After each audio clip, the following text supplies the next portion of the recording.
Hello दोस्तों, स्वागत है आपका समुद्र क्लासेस में। उम्मीद करता हूँ आप स्वस्थ होंगे, अच्छे होंगे और खुश होंगे। आज हम लोग बायोलॉजी के tissues, cells and tissues chapter में टिश्यूज के बारे में बात करेंगे। पिछले वीडियो लेक्चर में हमने पादप उत्तक को स्टार्ट किया था। पादप उत्तक, ठीक है। पादप उत्तक में मैंने विभाज्योतिकीय उत्तक, जिसको मेरिस्टेमेटिक टिश्यूज कहते हैं, उसके बारे में मैंने पूरी तरह से समझा दिया था। उसके कितने भाग होते हैं वो भी मैंने बता दिया। आज हम लोग पादप उत्तक के दूसरे उत्तक में चलते हैं, जिसको कहते हैं स्थायी उत्तक, या इसी को कहते हैं परमानेंट टिश्यूज। परमानेंट टिश्यूज जो कि विभाज्योतिकीय उत्तक के डेवलप्ड होने के बाद, जब वो काफी डेवलप हो जाता है, तब उसके बाद स्थायी टिश्यू बनता है। परमानेंट टिश्यू वही बन जाता है, या परमानेंट सेल्स से बना हुआ टिश्यूज कहलाता है। इसी में हम लोगों को देखना है कि परमानेंट टिश्यूज क्या क्या होते हैं। ध्यान से देखिएगा और चीजों को एक एक करके समझिएगा। आज जो हमारा टॉपिक है वो है स्थायी उत्तक। याद रखिएगा और टॉपिक डाल लीजिएगा अपने नोटबुक में। आज हम लोग बात करेंगे परमानेंट टिश्यूज के ऊपर। क्या कहता है परमानेंट टिश्यूज क्या होता है? तो मैंने बताया था विभाज्योतिकीय उत्तक जो मेरिस्टेमेटिक टिश्यूज होता है, उसी के वृद्धि जब उसमें डेवलपमेंट हो जाता है और वो एक स्तर तक पहुंच जाता है, उस स्तर के बाद वो स्थायी उत्तक में बदल जाता है, वो अस्थायी उत्तक में कन्वर्ट हो जाता है ना। तो अस्थायी उत्तक क्या हो गया? तो विभाज्योतिकीय उत्तक के वृद्धि के पश्चात जो उत्तक बनता है उसी को हम लोग स्थायी उत्तक या परमानेंट टिश्यू कह सकते हैं, जिसमें कि अब विभाजन करने की, अब बढ़ने की क्षमता जो है वो खत्म हो जाती है, नहीं होती। जब हम विभाज्योतिकीय उत्तक की बात करते हैं तो इसी में लिखा हुआ है विभाज, मतलब जो विभाजन कर सकता है। लेकिन जब हम स्थायी उत्तक में आते हैं, परमानेंट में आते हैं, ये क्या हो गया? अब इसमें विभाजन करने की जो क्षमता थी वो खत्म हो गई है। मतलब विभाज्योतिकीय उत्तक की जब विभाजन क्षमता खत्म हो जाए तो वो जो टिश्यूज बनेगा, वो जो सेल्स बनेगा, वो स्थायी उत्तक के रूप में जाना जाएगा। लेकिन कहता है कोशिका के रूप में एवं आकार जो है निश्चित होता है। क्या कहता है? लेकिन कोशिका का रूप एवं आकार निश्चित हो जाएगा। अब जब ये वृद्धि ही नहीं करेगा, वृद्धि ही इसका स्टॉप हो जाएगा। विभाज्योतिकीय उत्तक का जब वृद्धि, उसके अंदर के जो कोशिकाएं, देखिए उत्तक की वृद्धि कोशिकाओं की वृद्धि के समानुपातिक होता है। मतलब जब कोशिकाएं बढ़ेगी तब उस उत्तक की आकृति बढ़ेगी, उस उत्तक का रूप बदलेगा। लेकिन जब उसकी विभाजन क्षमता या फिर उसकी वृद्धि क्षमता जो है वो नष्ट हो गई, मतलब वो वृद्धि के अंतिम छोर पर पहुंच गया, अब वो ना ही उसका रूप बदल सकता है, ना ही उसका आकार बदलेगा। तो वो क्या होगा? अब कांस्टेंट हो जाएगा, वो रह जाएगा वैसा ही। कहता है कि ये जो कोशिकाएं होती है, जो परमानेंट टिश्यूज की कोशिकाएं होती है, वो मरी हुई भी हो सकती है, मृत भी हो सकती है, या फिर ये सजीव भी हो सकते हैं, दोनों ही हो सकते हैं। मृत हो सकते हैं या सजीव, दोनों ही हो सकते हैं। लेकिन इसकी जो कोशिका भित्ति पतली या मोटी होती है। कैसी होती है? तो इसकी जो कोशिका भित्ति होती है वो पतली भी हो सकती है या मोटी भी हो सकती है। कहता है कोशिका द्रव्य, जो कोशिका साइटोप्लाज्म है, कोशिका द्रव्य है, उसमें बड़ी बड़ी राजधानियां होती है। याद होगा राजधानी जिसको कि हम लोग वैकुलस कहते हैं, वैकुलस जो है वो बड़ी होती है। मैंने बताया था कि जब कोशिका जो है, पादप कोशिका वृद्धि के उस स्तर तक पहुंच जाता है, जब वो वहां से वृद्धि नहीं कर पाता है, इस कोशिका की वृद्धि और इसके अंदर जो साइटोप्लाज्म है उसकी वृद्धि दोनों ही अलग अलग होती है। मतलब जितनी तेजी से ये कोशिका वृद्धि कर सकता है, उतनी धीरे, मतलब उससे कम स्पीड में इसके अंदर जो साइटोप्लाज्म है वो वृद्धि करता है। अब साइटोप्लाज्म की वृद्धि कम है, लेकिन सेल वॉल जो है ये तेजी से बढ़ रहा है। अब क्या होगा? ये बढ़ रहा है, इसके अंदर का द्रव धीरे धीरे बढ़ रहा है, तो इसके अंदर एक खाली स्थान जो है वो बनने लगता है, जिसको कि राजधानी या वैकुलस कहते हैं। तो अब ये तो वृद्धि के अंतिम स्तर पर पहुंच चुका है, चरण पर पहुंच चुका है, जिस कारण से इसका जो वैकुलस होगा, कोशिका द्रव्य में वैकुलस जो होगा, राजधानियां जो होगी वो बड़ी होंगी। कहता उत्पत्ति के आधार पर स्थायी उत्तक, जो स्थायी उत्तक होते हैं वो प्राइमरी या द्वितीयक होते हैं। क्या क्या होते हैं? जो स्थायी उत्तक होते हैं उनकी उत्पत्ति किस प्रकार से हुई है, उस उत्पत्ति के आधार पर जो है इसको प्राथमिक या द्वितीयक उत्तक कह सकते हैं, प्राइमरी या सेकेंडरी स्थायी उत्तक कह सकते हैं। कहता है प्राथमिक स्थायी ऊतक। अब देखिए यहाँ पर अगर पिछला वीडियो आपने नहीं देखा है उसको जरूर जाकर देखें, क्योंकि उसको देखेंगे तभी आपको समझ में आएगा। जब हम मेरिस्टेमेटिक, लेटरल ये सब बात करेंगे, एपिकल टिश्यूज की बात करेंगे, मेरिस्टेमेटिक की बात करेंगे, या फिर उसमें जो आता है आपका लेटरल आता है, उन सब की बात करेंगे तो आपको समझ में आएगा। देखिए अब जो बात करते हैं, कहता है प्राथमिक स्थायी ऊतक जो होता है, प्राथमिक स्थायी ऊतक वो शीर्षस्थ मतलब एपिकल, जो जड़ के सबसे आखिरी में जो वृद्धि करता है, और पौधे के सबसे ऊपरी पार्ट पर जो ऊपर की ओर जो ग्रोथ करवाता है, क्या करवाता है, एपिकल जो है, शीर्षस्थ जो है वो क्या करता है, ग्रोथ कराता है प्लांट्स में। ठीक है, और क्या आता है आपका अंतर्वेशी विभाज्योतक। ये क्या कर रहा है, ये आपका कह सकते हैं कि जो इंटरनोड होता है उसकी वृद्धि कराता है। ये भी किस में काम आता है, तो ग्रोथ में आता है। किस में आता है, ग्रोथ में आता है। दोनों ही शीर्षस्थ एवं अंतर्वेशी विभाज्योतक जो है वो ग्रोथ के काम में आता है, ग्रोथ करवाता है प्लांट्स का। और ये क्या है आपका, इसी को हम लोग कहते हैं विभाज्योतिकी ऊतक, मेरिस्टेमेटिक टिश्यूज कहते हैं। तो कहता है प्राथमिक स्थायी ऊतक जो है वो शीर्षस्थ और अंतर्वेशी से बनता है। किससे बनता है, तो याद रखिएगा प्राथमिक स्थायी ऊतक जो है वो किससे बनेगा, शीर्षस्थ मतलब एपिकल टिश्यू से, एपिकल मेरिस्टेमेटिक टिश्यूज, और इंटर कैलरी मेरिस्टेमेटिक टिश्यूज जिसको अंतर्वेशी विभाज्योतिक ऊतक कहते हैं, इससे बनेगा। लेकिन जब हम द्वितीयक स्थायी ऊतक की बात करते हैं, सेकेंडरी परमानेंट टिश्यूज की बात करते हैं, तो वो किससे बनेगा, तो पार्श्वस्थ विभाज्योतक मतलब लेटरल मेरिस्टेमेटिक टिश्यू जो होता है उससे बनता है, या कैम्बियन कोशिकाओं से बनता है, जिसको कि हम लोग कैम्बियन कोशिकाएं, जो क्या करता है, मोटाई प्रदान करता है। मोटाई, कैम्बियन मतलब ये क्या करता है, उसके छाल को बनाता है, मतलब कह सकते हैं रिंग्स डेवलप कराता है। रिंग्स जब डेवलप कराएगा, पेड़ है, इस पेड़ का जब रिंग डेवलप होगा तो पेड़ के तने की क्या होगी, मोटाई बढ़ जाती है। तो याद रखिएगा जो प्राथमिक स्थायी ऊतक है वो किससे बना है, एपिकल मेरिस्टेमेटिक टिश्यूज और इंटरकैलरी मेरिस्टेमेटिक टिश्यूज से बना हुआ है। लेकिन जब सेकेंडरी परमानेंट टिश्यूज की बात करेंगे तो वो किससे बना हुआ है, लेटरल या कैम्बियम सेल से बना हुआ है, लेटरल टिश्यू से बना हुआ है। ठीक है, चलिए अब बात करते हैं संरचना के आधार पर जो है जो आपका परमानेंट टिश्यूज है उसको दो पार्ट में डिवाइड किया गया। अब संरचना कैसा उसका स्ट्रक्चर है, स्ट्रक्चर के आधार पर परमानेंट टिश्यूज को दो पार्ट में डिवाइड किया गया। एक को कहा जाता है सिंपल परमानेंट टिश्यूज, जिसको हिंदी में कहते हैं सरल अस्थायी ऊतक, सिंपल परमानेंट टिश्यूज, और दूसरे को कहते हैं कॉम्प्लेक्स परमानेंट टिश्यूज, जिसको कि हिंदी में जटिल अस्थायी ऊतक कहते हैं। याद रखिएगा स्ट्रक्चर के बेसिस पर, जो स्ट्रक्चर होता है, जैसा मतलब स्ट्रक्चर कैसी उसकी बनावट है, किस प्रकार की उसकी संरचना है, इसके आधार पर परमानेंट टिश्यूज को दो पार्ट में डिवाइड किया जाता है। एक होता है आपका सरल अस्थायी ऊतक, जिसको हम लोग सिंपल परमानेंट टिश्यूज कहते हैं। दूसरा होता है जटिल अस्थायी ऊतक, जिसको कॉम्प्लेक्स परमानेंट टिश्यूज कहते हैं। कहता है इसके अलावा कुछ विशेष स्रावी ऊतक, स्क्रेटरी टिश्यूज भी होते हैं, जिसका काम है श्रवण करना। क्या काम है, सिक्रेशन करना है।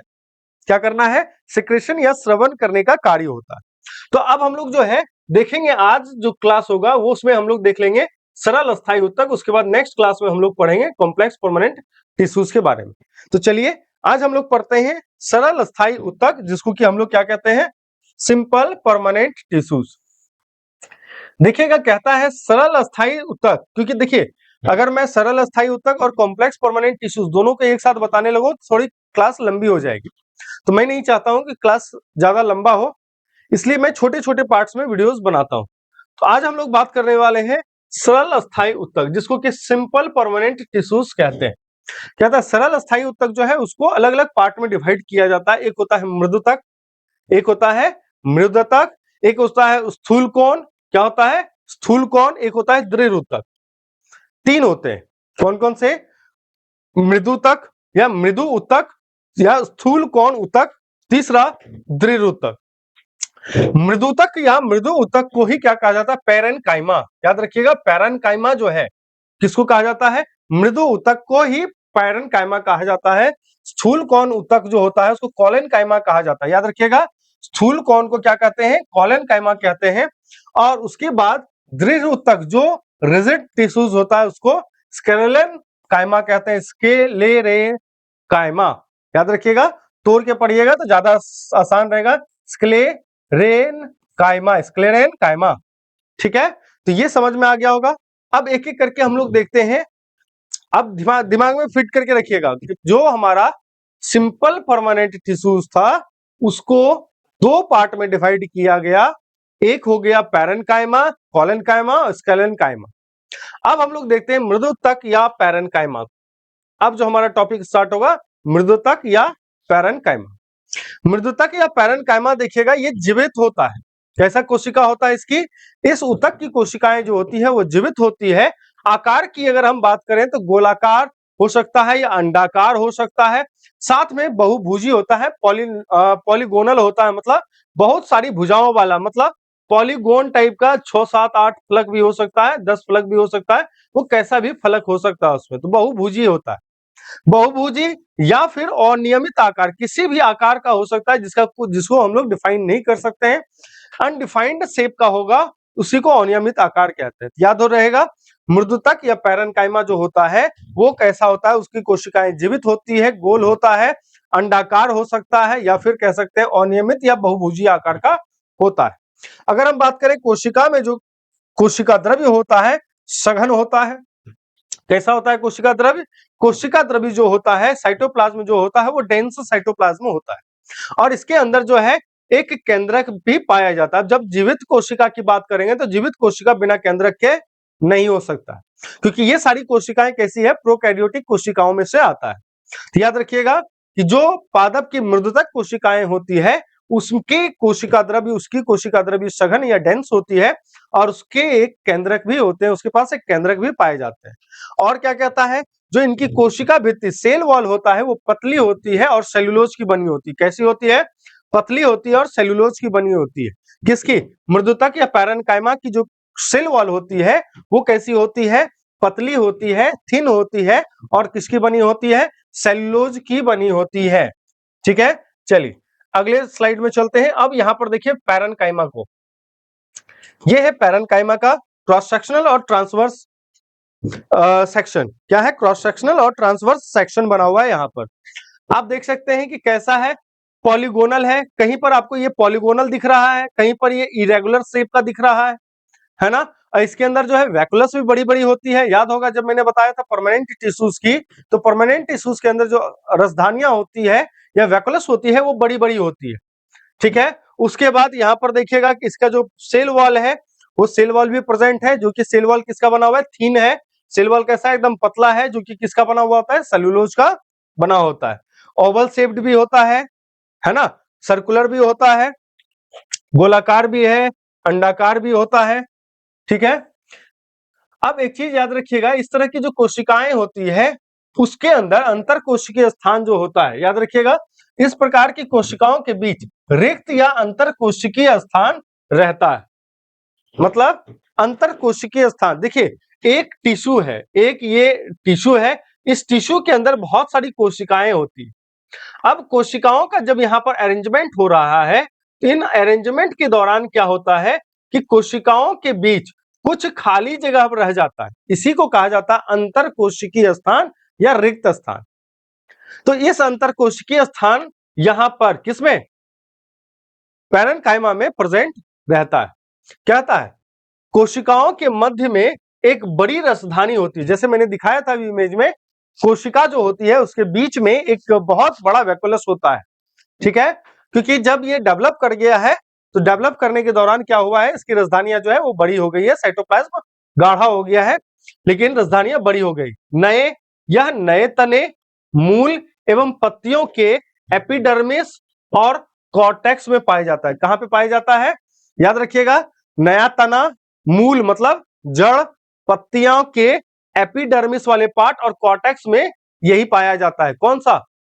तो याद रखिएगा पैरेन्काइमा पाया जाता है। क्या होता है? कुछ मृदुतकों में क्लोरोफिल पाया जाता है। क्या पाया जाता है? क्लोरोफिल पाया जाता है। और क्लोरोफिल क्या होता है? तो आपको पता होगा, ये हरित वल्लभक होता है जिसका कार्य होता है पौधों के लिए भोजन निर्माण में सहायता करना। कहता है कि इसमें कुछ मृदुतक जो होते हैं, कुछ पैरेन्काइमा जो होते हैं, उसमें क्या पाया जाता है, क्लोरोफिल पाया जाता है, जिसके कारण प्रकाश संश्लेषण की क्रिया संपन्न होती है। इसी के कारण क्या होती है, प्रकाश संश्लेषण की क्रिया संपन्न होती है और इन उत्तकों को हरित उत्तक या क्लोरेन्काइमा भी कहा जाता है। क्या कह सकते हैं, याद रखिएगा, पैरेन्काइमा को, किसको, पैरेन्काइमा को हरित उत्तक क्या कह सकते हैं, हरित उत्तक कह सकते हैं या क्लोरेन्काइमा भी कह सकते हैं। ठीक है, चलिए आगे बढ़ते हैं। कहता है जल में पाए जाने वाले पौधों में तैरने के लिए गुहिकाएं, कैविटीज होती है। क्या होती है, गुहिकाएं या कैविटीज रहती है, जो मृदुतक के बीच पाई जाती है। कहां पे पाई जाती है, जो मृदुतक या पैरेन्काइमा टिश्यूज होता है उसके बीच में पाया जाता है। और कहता है कि इस प्रकार का जो पैरेन्काइमा होता है वो वायुतक या एरेन्काइमा कहे जाते हैं या कहलाते हैं। याद रखिएगा कि जो जल में पाए जाने वाले पौधे होते हैं, जो जल में उपस्थित पौधे होते हैं, उसमें अब देखिएगा वो क्या करता है, पानी के ऊपर तैरता है। अब तैरने के लिए उसमें क्या होता है, गुहिकाएं पाई जाती है। क्या होती है, गुहिकाएं, जिसको कैविटीज कहते हैं। और इस कैविटीज होता है वो किसके बीच में होता है, तो पैरेन्काइमा जो टिश्यूज होता है उसी के बीच में क्या बनता है, उसकी कैविटीज बनती है। और कहता है कि यही कैविटीज के कारण, इसी तैरने वाली स्थिति के कारण इसी क्या कहा जाता है, इसी पैरेन्काइमा को कहा जाता है वायुतक या एरेन्काइमा। क्या कहते हैं, एरेन्काइमा या वायुतक भी कहा जाता है। चलिए अगले स्लाइड में चलते हैं। अब इसका फंक्शन समझते हैं, इसका कार्य क्या है, किसका, पैरेन्काइमा का कार्य क्या है। देखिएगा, कहता है एपिडर्मिस के रूप में यह पौधों का संरक्षण करता है। क्या करता है, एपिडर्मिस का फॉर्म करता है और इस एपिडर्मिस क्या करता है, पौधों का रक्षण करता है या सुरक्षा प्रदान करता है। कहता है पौधे जो होते हैं उसके हरे भागों में, खासकर पत्तियों में यह भोजन निर्माण का कार्य करता है। क्योंकि इसमें क्या होता है, पैरेन्काइमा में क्लोरोफिल पाया जाता है और इसी क्लोरोफिल के कारण क्या होता है, प्रकाश संश्लेषण की क्रिया होती है जिससे भोजन का निर्माण होता है।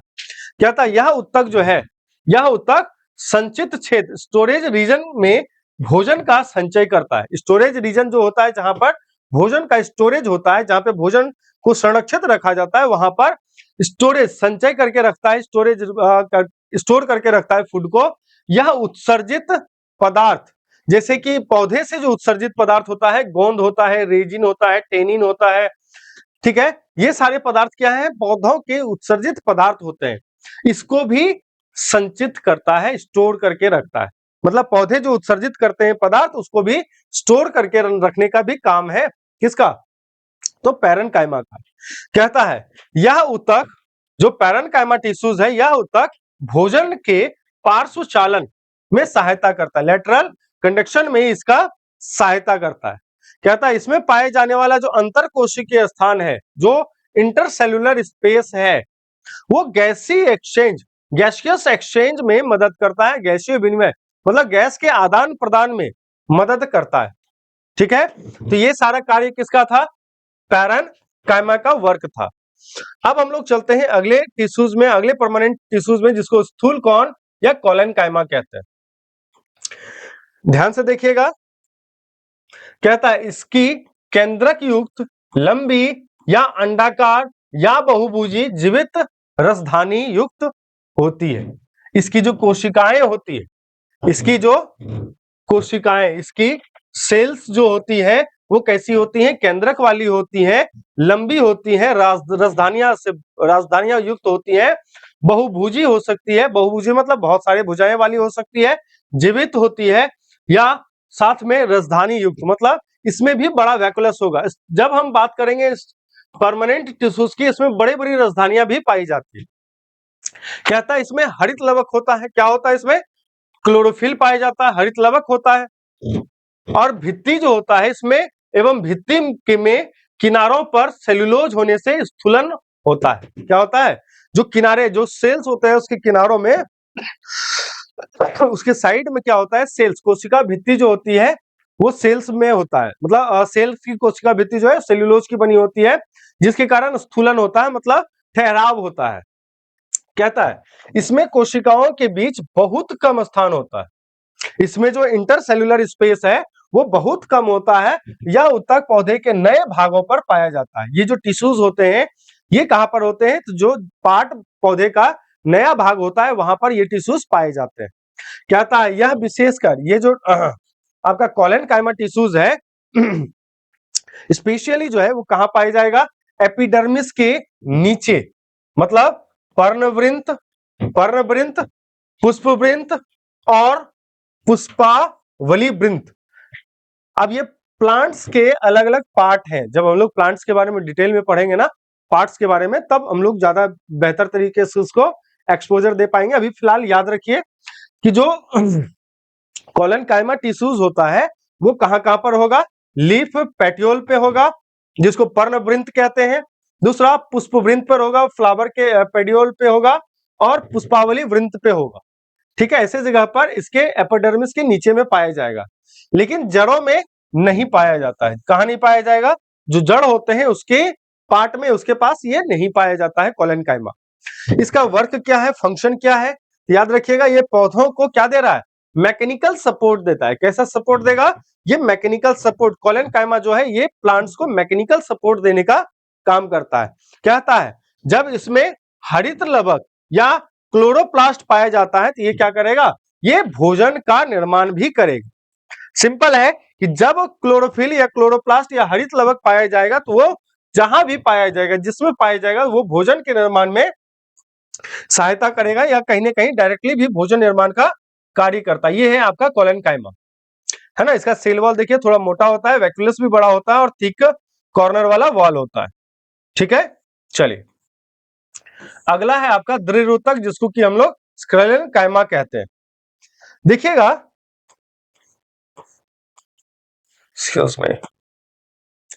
देखिए इसकी जो कोशिकाएं होती है वो मृत होती है। कैसी होती है, मृत कोशिकाएं होती है। जो आपकी दृढ़ ऊतक होती है इसकी जो कोशिकाएं होती है कैसी होती है, मृत होती है, लंबी, सांकड़ी और दोनों सिरों पर नुकीली होती है। मतलब इसकी जो टिश्यूज होगी, इसकी जो सेल्स होंगे वो कुछ इस तरह की होंगी, लंबी होगी, सकड़ी मतलब पतली जैसी, दोनों सिरे जो है वो कैसी होंगी, नुकीले होते। ठीक है, और इसमें जो है जीव द्रव्य नहीं होता, इसमें क्या नहीं होता, जीव द्रव्य नहीं होता। यहां पर देखिए प्रोटोप्लाज्म की बात हुई है, साइटोप्लाज्म की बात है नहीं है ना। कहता जीव द्रव्य नहीं है, both and the lack of cytoplasm, कोशिका द्रव्य, जीव द्रव्य। हाँ, इसमें साइटोप्लाज्म नहीं है क्योंकि ये मृत है ना, मृत है इसका मतलब इसके अंदर न्यूक्लियस खत्म हो चुका है, और न्यूक्लियस खत्म हो गया है, अब इसमें क्या है, साइटोप्लाज्म भी नहीं होगा। एवं इनकी भित्ति जो है, जो इस ऐसे कोशिकाएं होती है, ऐसे टिश्यूज होती है, उसकी जो सेल वॉल होती है वो लिग्निन के जमाव के कारण कैसी हो जाती है, मोटी हो जाती है। लिग्निन क्या है, लिग्निन एक रासायनिक पदार्थ है। क्या है, एक केमिकल मैटर है, केमिकल सब्सटेंस है। लिग्निन क्या है, केमिकल सब्सटेंस। याद रखिएगा दृढ़ टिश्यूज, जो रिजिड टिश्यूज है, स्क्लेरेनकाइमा जो है, उसके सेल्स के बाहर में लिग्निन का जमाव हो जाता है, जिसके कारण ये दृढ़ हो जाता है, मोटा हो जाता है, जिस कारण से ये दृढ़ कहलाता है।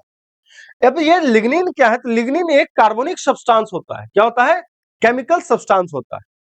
कहता है कि जो कोशिकाओं को, जो सेल्स को सीमेंट की तरह दृढ़ता दे देता है, जिसे हम लोग सीमेंटेड करते हैं, प्लास्टर करते हैं, तो क्या होता है, दृढ़ बन जाता है। उसी तरह से ये क्या करता है, कुछ सेल्स को दृढ़ता दे देता है सीमेंट की तरह। कहता है कि ये भित्तियां जो होती है इतनी मोटी हो जाती है कि कोशिका के भीतर कोई आंतरिक स्थान नहीं रह जाता है। मतलब ये जो लिग्निन की जो कोशिका भित्ति हो गई, लिग्निन जो रासायनिक पदार्थ इसके बाहर में लगा, ये रासायनिक पदार्थ के कारण क्या हो गया, इसका जो इंटरसेल्यूलर स्पेस है वो पूरी तरह से खत्म हो गया। कहता है यह कॉर्टेक्स कहां पे होगा, कॉर्टेक्स, पेरिसाइकिल, पेरिसाइकिल और संवहन बंडल। कहां पे, संवहन बंडल, जिसको कि फ्लोएम और जाइलम वाले कैटेगरी में हम लोग रखते हैं, वहां पर ये पाए जाते हैं, ये मिलेंगे आपको। ठीक है, तो याद रखिएगा कहां कहां पर मिलेंगे, कॉर्टेक्स, पेरिसाइकिल, संवहन बंडल में ये पाए जाते हैं। चलिए अगला पॉइंट कहता है जो दृढ़ ऊतक होता है देखिएगा कहता है दृढ़ ऊतक पौधों के तना, पत्तियों के सिरा भेंस, ठीक है, और फलों तथा बीजों के कठोर आवरण बीजावरण तथा नारियल के बाहरी रेशेदार छिलके में पाए जाते हैं। कहां कहां पर पाया जाएगा तो ध्यान रखिएगा, तना पे, स्टेम्स पर, पत्तियों के सिरा जो वेन्स ऑफ लीफ होता है वहां पर पाया जाएगा। उसके बाद फलों और बीजों का जो कठोर आवरण, जो बीज होते हैं उसका जो बाहरी कठोर आवरण होता है वहां पर पाया जाएगा। और नारियल का जो रेशा वाला छिलका होता है, देखिएगा नारियल को छीलने के बाद उसके अंदर रेशा वाला जो छिलका होता है वहां पर भी यही पाया जाता है। और जिन पौधों के रेशा, जिन पौधों से रेशा प्राप्त करते हैं हम लोग, जैसे सनाठी, अभी जस्ट दीपावली गया होगा, सनाठी यूज किए होंगे, जो जूट का बोरा बनाते हैं, तो जो फाइबर वाला होता है वहां पर भी ये पाया जाता है। जैसे पटुआ, जूट में ये रेशे पाए जाते हैं और ये किसके बने हैं, कॉरलन कायमा के बने हुए थे, दृढ़ टिश्यूज के, दृढ़ ऊतक के। अन्य रेशेदार पौधों में यह ऊतक जो है प्रचुर मात्रा में पाया जाता है। जो भी रेशेदार पौधे होंगे जिससे रेशा प्राप्त करते हैं उसमें यह प्रचुर मात्रा में पाया जाता है, दृढ़ ऊतक।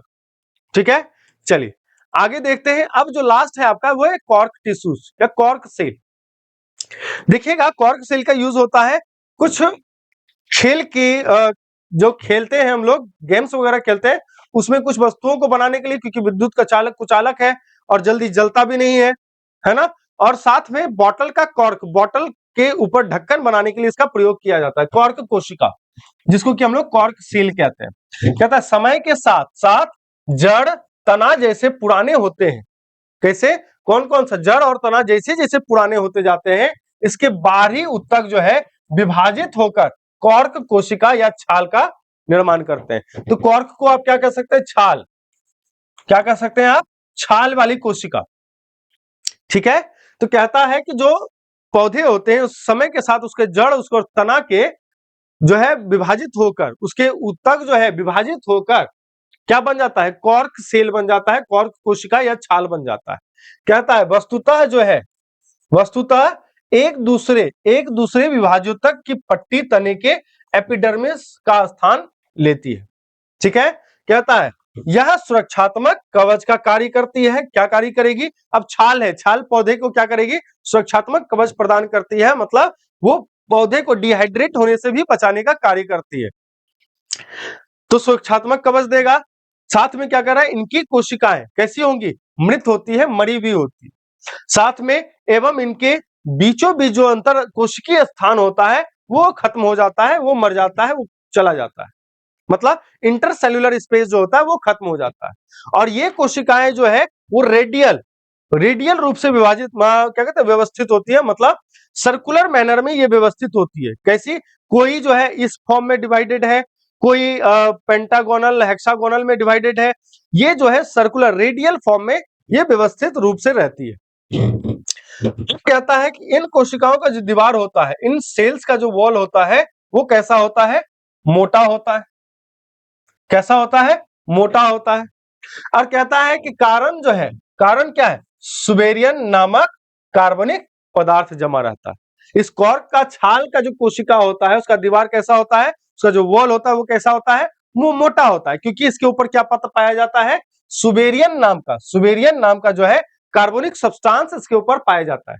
इसलिए जो है इसकी भित्ति जल एवं गैस नहीं जा सकती, इसकी भित्ति से जो है, इसके सेल वॉल से गैस और वाटर जो है वो आ जा नहीं सकता है, मतलब इसका एक्सचेंज नहीं हो सकता।